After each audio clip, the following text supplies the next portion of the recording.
नमस्कार, तुम्हा सर्वांचं आजच्या या नवीन व्हिडिओमध्ये खूप खूप स्वागत. तर सकाळची सुंदर सुरुवात ही स्वामींच्या तारक मंत्राने झालेली आहे.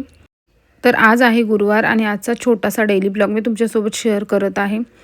तर गुरुवारी मी हळदीचं लेपन करते उंबरठ्यावरती. त्यासाठी हळदीमध्ये गंगाजल टाकायचं आहे आणि त्याची एक स्मूथ अशी पेस्ट बनवून आपल्याला उंबरठ्यावरती त्याचं लेपन करून घ्यायचं आहे. घरामध्ये नकारात्मकता येऊ नये, पॉझिटिव्ह एनर्जी कायम राहावी यासाठी हळदीचं लेपन केलं जातं. यानंतर रोजच्याच प्रमाणे मी इथे रांगोळी काढून घेत आहे. दारामध्ये रांगोळी काढणं मला खूप आवडतं आणि मी कायम दारामध्ये रांगोळी काढत असते. रोजच माझ्या घरासमोर रांगोळी तुम्हाला दिसेल. आता इथे मी छान असं छोटंसं फूल काढून घेत आहे. छोटी मोठी का होईना पण घरासमोर रोज रांगोळी काढणे खूपच शुभ आहे. त्यामुळे मी रोजच रांगोळी काढत असते. आता इथे छान रांगोळीला कलर वगैरे भरून घेतलेले आहेत.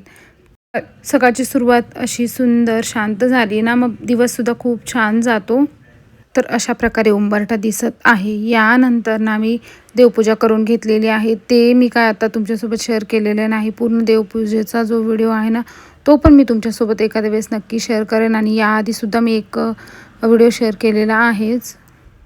तर सुंदर अशी देवपूजा केल्यानंतर ना मला नाश्ता बनवायचा होता. तर आज ना मुलांना सुट्टीच होती. त्यामुळे मी इथे ना नाश्त्यासाठी गुळाचा शिरा बनवत आहे. कारण मुलांना पण गोड खावंसं वाटत होतं आणि आता पावसाळा चालू आहे. बाहेरचं आम्ही अजिबात काही आणत नाही आहे.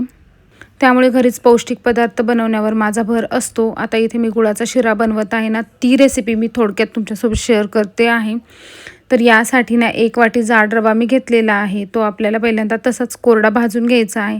त्यानंतर त्यामध्ये पाऊण वाटी किंवा मग 3 चम्मच मोठे चम्मच तूप वापरलेलं आहे.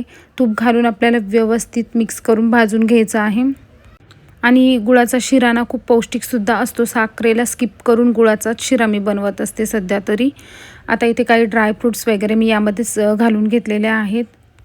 रवा खमंग भाजून घेतल्यानंतर त्यामध्ये गुळाचं पाणी घालून घ्यायचं आहे. 1 वाटी गुळासाठी 2 वाटी पाणी घालून गुळाचं पाणी बनवून घ्यायचं आहे आणि ते यामध्ये मी घालून घेतलेलं आहे. तर हे प्रमाण 1 वाटी रवा, 1 वाटी गूळ, 2 वाटी पाणी असं आहे आणि पाऊण वाटी इतकं तूप यामध्ये घातलेलं आहे. नंतरसुद्धा मी 2-1 चमचे तूप घालणार आहे, ते पण तुम्हाला सांगते. तर अशा प्रकारे आपल्याला हे रवा यामध्ये मिक्स करून घ्यायचं आहे आणि एक वाफ मी देऊन घेतलेली आहे. तुम्ही बघू शकता किती छान टेक्स्चर आलेलं आहे.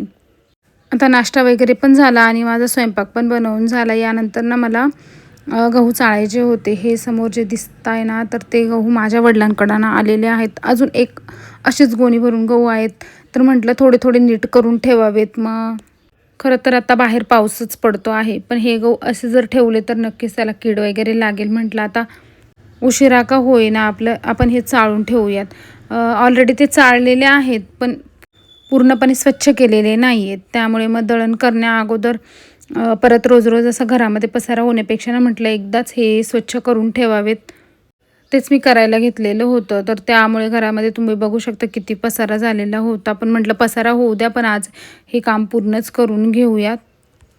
आता मी इथे पहिल्यांदा चाळणीने चाळून घेत आहे आणि नंतर ना सुपाने पाखडून घेत आहे.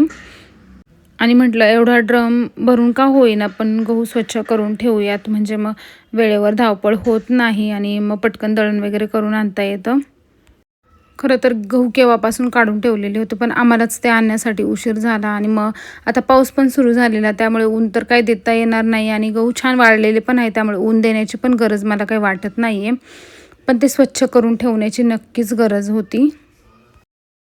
तुम्ही बघू शकता हे स्वच्छ करताना घरभर किती पसारा झालेला आणि इतके गहू मला स्वच्छ करायचे आहेत. त्यातले खूप थोडेसेच मी स्वच्छ केलेले आहे आणि काही ना मी निवडून वगैरे दळायला पण दिलेले होते. आणि यामध्ये ना खडे वगैरे नव्हते, पण असं काँग्रेसचं बी होतं आमच्याकडे. काँग्रेसचं झाड बोलतात त्याला. त्याचं असं बी त्यामध्ये होतं. त्यामुळे ते बी मला पूर्ण काढणं गरजेचं वाटत होतं. बाकी खडे वगैरे अजिबात काही नव्हतं त्यामध्ये. तोपर्यंत मी मशीन लावून दिलेलं होतं ना, कपड्यांचं मशीन पण झालेलं होतं. आणि आता बाहेर तर इतका पाऊस पडतो आहे आणि आडवा पाऊस पडतो, त्यामुळे गॅलरीमध्ये खूप पाणी येतं. त्यामुळे ना मला कपडे घरामध्ये सुकवावे लागत आहेत. मग मी इथे घरामध्ये स्टँडवरती कपडे सुकवत आहे. तर मी कोरडे कपडे पहिल्यांदा काढून घेतले आणि मग आता जे मशीन झालेलं होतं म्हटलं ते कपडे पण आपण यामध्ये वाळत टाकून देऊयात. आणि ऑलरेडी मशीनमधनं कपडे इतके काय ओले नसतात, ते भरपूर सुकून निघतात. मग अशा स्टँडवर जरी टाकून दिले ना तरी मग ते वाळून जातात.